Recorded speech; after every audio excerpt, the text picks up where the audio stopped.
Hi all. So எல்லாருக்கும் ஒரு மிகப்பெரிய நன்றி சொல்லிக்கிறோம். ஸோ ரீசன் என்னென்னா லைக் 1 மில்லியன் வியூஸ் அது வந்துடுச்சு அந்த வீடியோ. நான் அம்மாச்சின்னு ஒரு வீடியோ போட்டது. ஸோ நான் கொஞ்சம் கூட எக்ஸ்பெக்ட் பண்ணவே இல்லை. இந்த 1 மில்லியன் வியூஸ்லாம் எங்களுக்குலாம் பெரிய விஷயம் அது.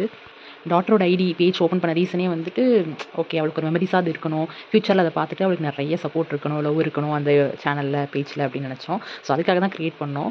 பட் இதோட ஃபஸ்ட் அட்டம்ப்டே வந்து ஃபஸ்ட் மெமரிஸை இவ்வளோ தூரம் ரீச் ஆனதில் ரொம்பவே ஹாப்பி நாங்கள்.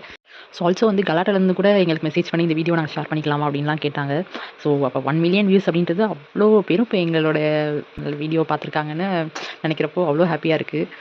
அந்த ஒவ்வொரு கமெண்ட்டும் கிட்டத்தட்ட பார்த்திங்கன்னா ஒரு பேராகிராஃப் வைஸ்லாம் இருக்குது நிறைய கமெண்ட்லாம். ஸோ அவங்களுக்கு அது அவ்வளோ டைம் எடுத்து நமக்கு போடணும்னு அவசியமே கிடையாது இல்லையா? ஸோ அது வந்து எனக்கு உண்மையாலே ரொம்ப எமோஷனல் ஆகிடுச்சு.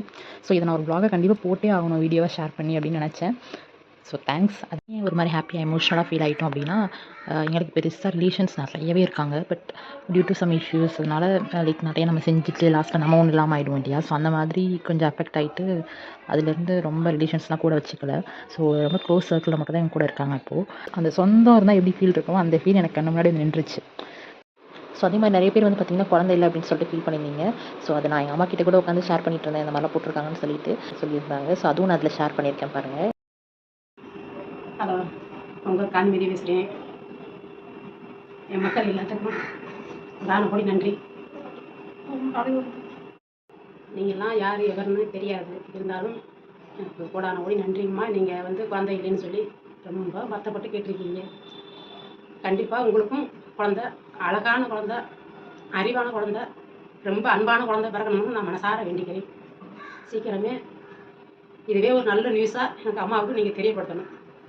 எங்கள் குடும்பத்தில் நாங்கள் உண்மையாக நாங்கள் 4 பேரும் அன்பாக பாசமாக இருக்க போய் நாங்கள் அந்த ஒரு குழந்தை இல்லைன்னுட்டு திடீர்னு என்னம்மா கன்சீவ் ஆகுதுன்னு சொல்லி என் பொண்ணு சொல்ல நேரத்தில் என்னால் சீரணிக்க முடியாமல் என் பொண்ணுன்னு மட்டும் இல்லைங்கம்மா, அவங்க எல்லாரும் மேலேயும் நான் அவ்வளோ பாசம் வைப்பேன். உண்மை அதுதான் பாசம். அப்புறம் என் பிள்ளைங்கிறபோது ஓடி போய் கட்டி பிடிச்சி தவிர்த்து முத்தம் கொடுத்தேன். சும்மா ஒரு சாதாரண ஒரு பாட்டு மாதிரி படித்தேன். அது இவ்வளோ வேலை இவ பிடிக்க மக்கள்லாம் அப்படி சொல்லி நினைப்பீங்கன்னு நினச்சி கூட பார்க்கல. அந்த அன்புக்கும் பாசத்துக்கும் கிடைச்ச பரிசு தாங்கம்மா இந்த என் பேத்தி, அன்பான பேத்தி கிடைச்ச பரிசு. சீக்கிரமே நீங்களும் இது மாதிரி ஒரு அன்பான பரிசு கிடைச்சிச்சுமான்னு சொல்லி எங்களை கமெண்ட்ல தெரிவிக்கணும்டாம்மா. தெரிவிக்கிறதா மனசார கடவுள்கிட்ட வேண்டிக்கிறவங்க. உங்கள் சப்போர்ட் எங்களுக்கு கண்டிப்பாக வேணும். ப்ளீஸ் ஃபாலோ பண்ணிக்கோங்க. Thank you all and by.